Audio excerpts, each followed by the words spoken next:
The fiery summer of 1986 in Mexico. It was a summer where sweat and tears mingled in the legendary Azteca Stadium. That year, the West German team, under the leadership of Emperor Franz Beckenbauer, rode an emotional journey. They were tenacious warriors, rising from the brink of defeat to equalize 2-2 against Maradona's Argentina in the final, only to collapse in the final minutes. With their iron discipline and indomitable Die Mannschaft spirit, they not only secured the runner-up position, but also laid the foundation for their World Championship victory 4 years later.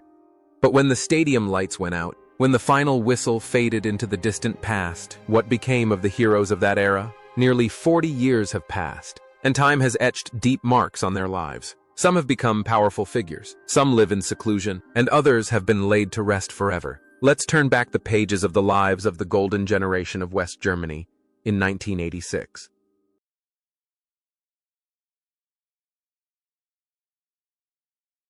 Harald Schumacher was a giant with an extremely strong personality and goal for West Germany that year. At 32, Schumacher was not only a reliable stopper, but also a tenacious spiritual leader. Although still bearing the stain from the 1982 collision with Battiston, at Mexico 86, Schumacher proved his world-class status, especially with his superb penalty-saving ability in the quarter-final against host nation Mexico. He embodied tenacity, a bad boy in goal willing to do anything to protect the net. However, Schumacher's life after that tournament was a series of events caused by his own outspoken personality. Just 1 year after the World Cup, he published his autobiography Anpfiff, The Opening Whistle, exposing the raw, dark side of German football, from doping to behind-the-scenes scandals. The book became a bestseller, but also marked the end of his peak career with the national team and Cologne. He was sacked, isolated, and forced to move to Turkey to continue playing football. Away from the pitch, Schumacher's personal life was also turbulent, marked by marital breakdowns. However, the resilience of someone who had faced tens of thousands of hostile fans helped him rise again. He didn't choose to run away but confronted public opinion, participating in goalkeeping coaching and working as a television commentator. It seems that the role of villain on the pitch has become ingrained in his life, transforming him into a man constantly fighting against the current. Today, at 70, Harald Schumacher has found peace. He has withdrawn to the background, enjoying a peaceful life, leaving behind the turmoil of the past. But in the eyes of fans, he remains one of the most charismatic and talented goalkeepers in German football history.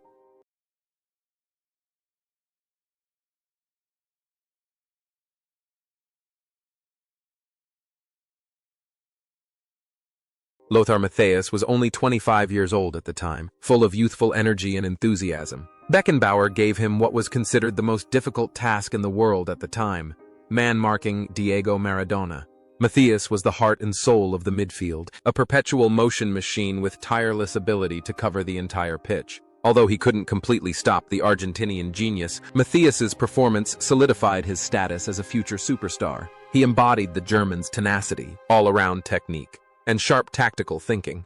After the tournament in Mexico, Matthaus's career flourished. He became captain, lifted the 1990 World Cup trophy, and won the European Golden Ball. He moved to Inter Milan, becoming an icon in Serie A, then returned to Bayern Munich to dominate the Bundesliga as a stylish libero. Matthaus holds the record for participating in 5 World Cups, a towering figure in world football.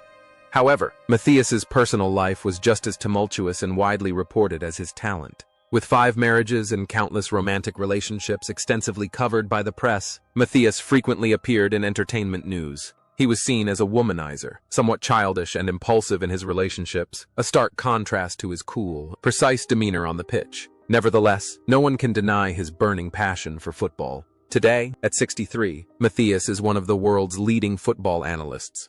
His voice carries significant weight, and he continues to travel extensively to inspire young players. A vibrant life, where the glory of the pitch and the controversies of everyday life intertwine, has created a unique Lothar Matthaus.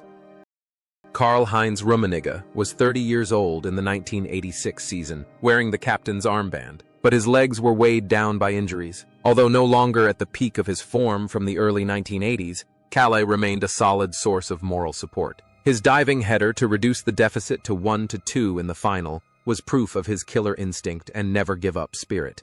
On the pitch that year, Rummenigge was the image of a seasoned warrior, gritting his teeth and enduring pain to fight for his team's colors. After retiring from playing, Rummenigge chose a path few players have achieved such resounding success in, becoming a brilliant manager. Instead of coaching, he donned a stylish suit, walked into the boardroom, and became CEO of Bayern Munich. Under his leadership, Bayern became one of the most powerful financial and football empires in Europe. He also served as president of the European Club Association (ECA), making him one of the most powerful men in world football.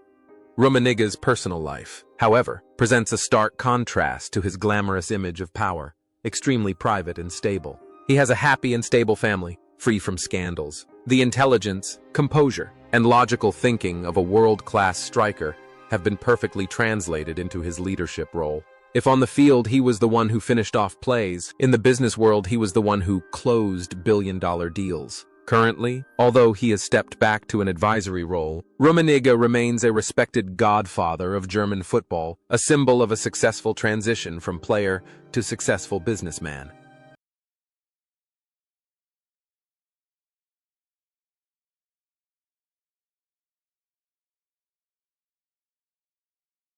Andreas Brehme, at the age of 25 at the 1986 World Cup, was a delightful discovery on the left flank. With his equally skillful use of both feet, Brehme was a formidable weapon in set-piece situations. He was the one who took the corner kick and the free kick that allowed West Germany to equalize in the final.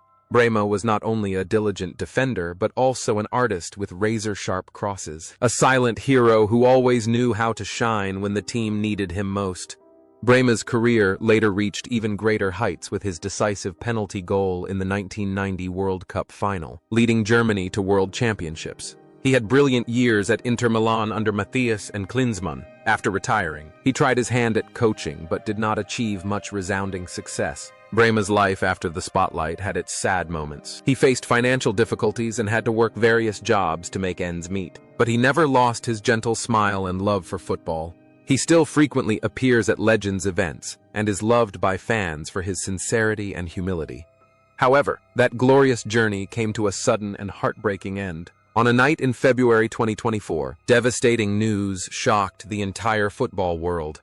Andreas Brehme had passed away after a sudden heart attack at the age of 63. His passing left a vast void and immeasurable grief for his teammates and fans. The hero of that magical night in Rome, the defender with the graceful footwork of yesteryear, has now gone to be with God, leaving behind a legacy of exquisite curves on the pitch and the memory of a talented but ill-fated man.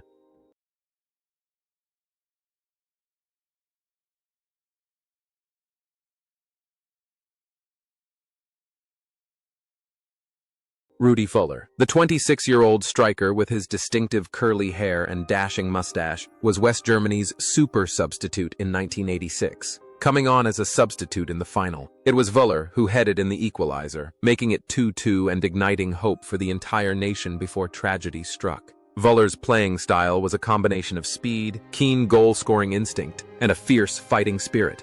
He was the kind of striker every defender feared, a fox in the penalty area.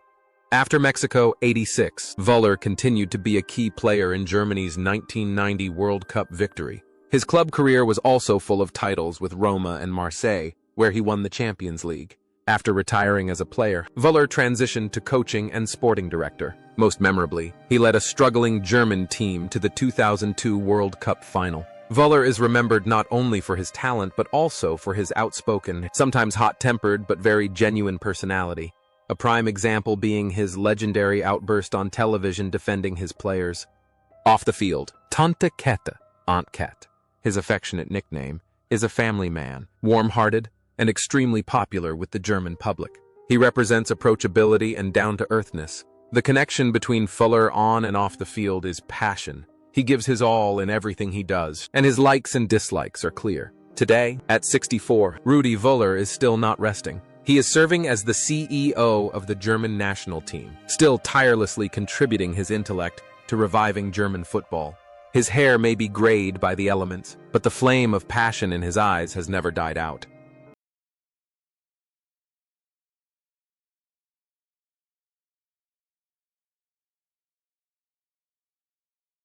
At 32, Felix Magath was one of West Germany's most experienced midfield minds. although he didn't feature regularly in the starting lineup in Mexico. Whenever he did, Magath brought calmness and excellent control to the game. He was a silent orchestrator, a hero for Hamburg SV with his decisive goal in the 1983 European Cup. On the field, Magath embodied discipline, tactical thinking, and the necessary composure of a true playmaker.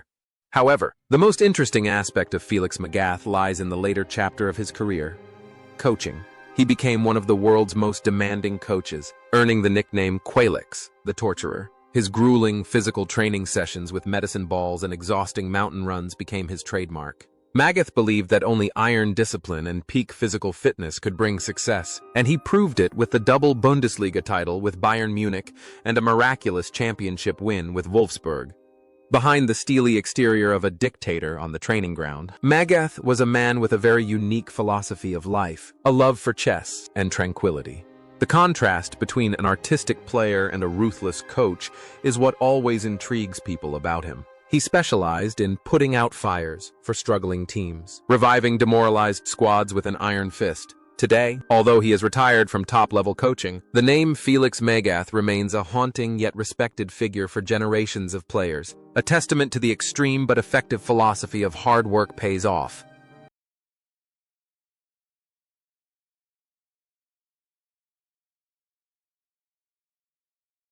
Ditmar Jakobs, 32, was a cornerstone of the defense. He played as a sweeper or defensive midfielder with a fearless, aggressive style. At Mexico '86, Jakobs was one of the key players who helped Beckenbauer's defense stand firm against strong opponents. He was a player who silently dedicated himself, using his body to shield the goal, a devoted warrior that any coach would want to have. But fate dealt him a cruel blow. Just 3 years after his glory in Mexico, during a match for Hamburg S5 in 1989, Jakobs suffered one of the most horrific accidents in football history. While trying to save the ball, he lunged into the net and a metal hook, used to secure the net to the ground, pierced his back. This rare and terrible accident severed a nerve, forcing him to retire immediately while he was still capable of playing at the highest level.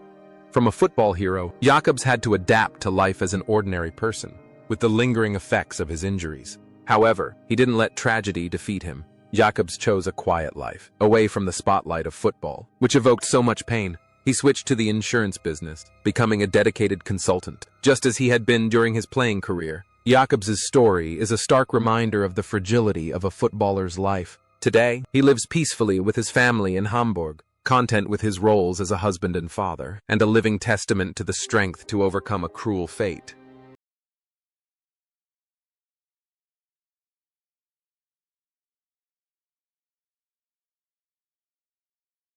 Hans-Peter Briegel, nicknamed the Palatinate Steamroller, was a physical phenomenon at the 1986 World Cup. Originally a decathlon athlete, Briegel possessed extraordinary strength, speed, and stamina. At the age of 30, he would tear up the flanks or play as a defensive midfielder, using his muscular power to overwhelm opponents. Briegel played without shin guards, his socks often slipping down to his ankles. This wild image became a symbol of German physical prowess. After retiring from the national team, Briegel continued his success in Italy, playing for Hellas Verona and Sampdoria. He was one of the first German players to achieve great success in Serie A. When he transitioned to coaching, Briegel chose a more challenging path, leading smaller national teams like Albania and Bahrain. He brought the German warrior spirit to these unfamiliar lands, earning the respect of the Albanian people as a hero for elevating their country's football. In real life, Briegel is a simple man who loves nature and lives a down-to-earth life, true to his nickname. He dislikes the glitz and glamour of the media and finds joy in his professional work and quiet charitable activities.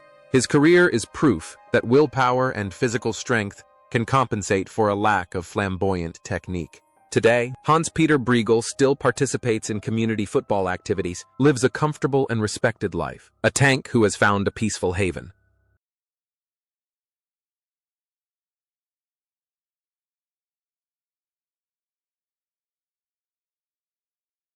Klaus Allofs, 29, arrived in Mexico as the Bundesliga's top scorer. He was a modern striker, intelligent in his movement, versatile in his finishing, and possessing excellent teamwork. Although the 1986 World Cup wasn't his most explosive individual tournament, as he had to share the spotlight with Rummenigge and Voller, Allofs still contributed 2 crucial goals, most notably the equalizer against Uruguay. He was a player who played with his head, always calm and sharp. That intelligence helped Allofs have an extremely successful post-playing career. Instead of becoming a coach, he chose a management path and became one of the best sporting directors in Germany. Allofs was the chief architect of the Werder Bremen team that won the double in 2004, and then the Wolfsburg team that won the Bundesliga in 2009. He has a keen eye for spotting talent and sharp negotiation skills in the transfer market. Allofs' personal life was marked by a great loss when his first wife died of breast cancer, leaving him to raise his children alone. This event made him more introspective, but also stronger. He actively participates in cancer charities and always puts his family first. The image of a sophisticated and wise Allofs in the VIP stands of stadiums today is a perfect continuation of the intelligent striker he once was. Currently, he remains a powerful figure at Fortuna Düsseldorf, his hometown team, continuing to contribute to football with his excellent management skills.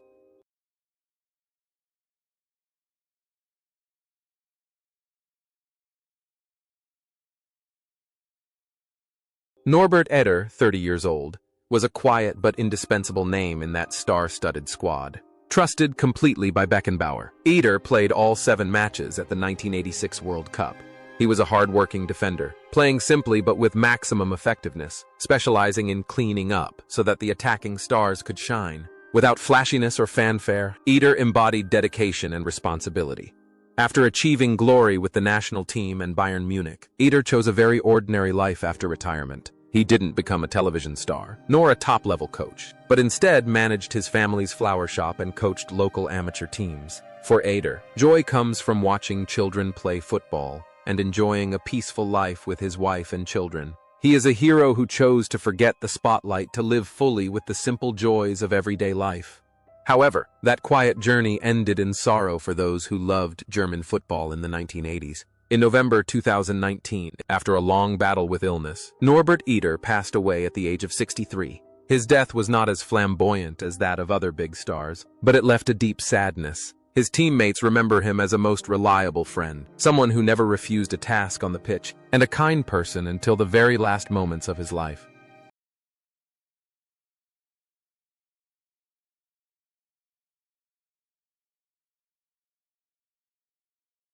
Karl-Heinz Forster, 27 years old, was nicknamed the pincer of the West German defense. With his tenacious tackling and precise sliding tackles, Forster was a nightmare for every opposing striker. At Mexico '86, he was the direct commander of the defense, covering for his teammates and neutralizing many top strikers. Forster's tenacity and coolness were indispensable to the German tank. After retiring from playing, Forster made a fascinating transformation. From a destroyer of attacking moves to a career builder for players, he became one of Germany's most reputable and successful agents. With his experience and the prestige of a former champion, he guided and mentored many young talents in German football, such as Niklas Süle and Timo Werner. Forster's life unfolded in wealth and discretion. He preferred not to appear in the media, working quietly and enjoying the fruits of his shrewd business career. The connection between the roles of center-back and agent is strange. Both require alertness, the ability to read the situation, and the unwavering protection of their clients. Today, at 66, Karl-Heinz Forster remains a hidden tycoon, enjoying a fulfilling life and continuing to contribute to football in his own unique way.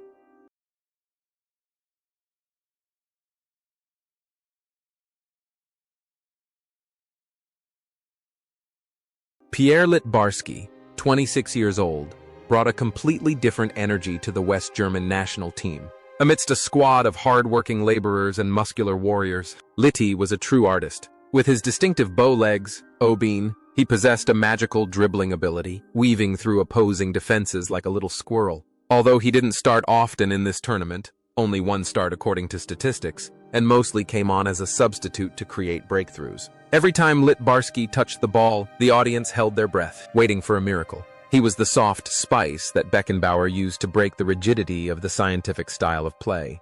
Littbarski's subsequent career was an exciting adventure. His peak was winning the 1990 World Cup, where he was an irreplaceable pillar of the team. But what made Littbarski even more special was his decision to play in Japan in the early 1990s. When the J-League was just beginning, he became one of the first Western stars to break into Japanese football and was revered by the Japanese as a great sensei, teacher.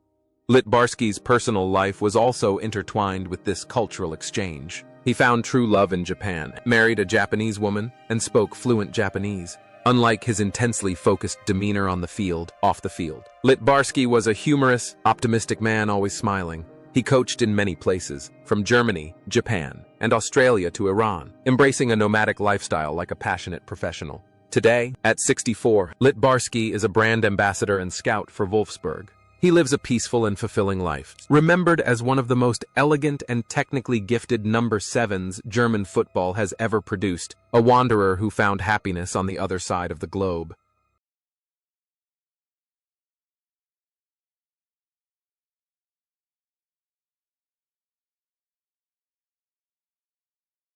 Thomas Berthold was the youngest member of the team at just 21 years old. Young, talented, but also impulsive, Berthold left an indelible mark in Mexico, but in a disastrous way. In the tense quarter-final match against host nation Mexico, he lost his composure and received a direct red card, leaving his teammates in a precarious situation with 10 men. Fortunately, West Germany still won on penalties. That year, Berthold was the image of a hot-headed young horse, naturally talented but with a hot temper always on the verge of exploding. After the tournament, Berthold matured significantly and became a world-class defender, winning the 1990 World Cup with Germany. His club career saw brilliant years at AS Roma, Italy, and Bayern Munich. However, his rebellious personality never faded. At Bayern, he was once relegated to the bench while receiving a huge salary, yet he still nonchalantly went golfing, leading the press to call him the world champion on vacation. Berthold was always someone who wasn't afraid to go against the grain, unafraid of public opinion, and lived by his own rules. This reverse course continued to affect his life after retirement, but this time with a darker hue. Once a popular and outspoken television commentator, Berthold shocked the public during the COVID-19 pandemic by openly supporting the Querdenker movement in Germany. This controversial stance led to his contracts being terminated by television stations and him being largely ostracized by mainstream football. Today, at 61, Thomas Berthold lives a relatively secluded life and rarely appears in the mainstream media. From a star at the peak of his glory, he chose to stand on the sidelines of society, a thought-provoking outcome that shows the fragile line between strong personality and alienation from the times.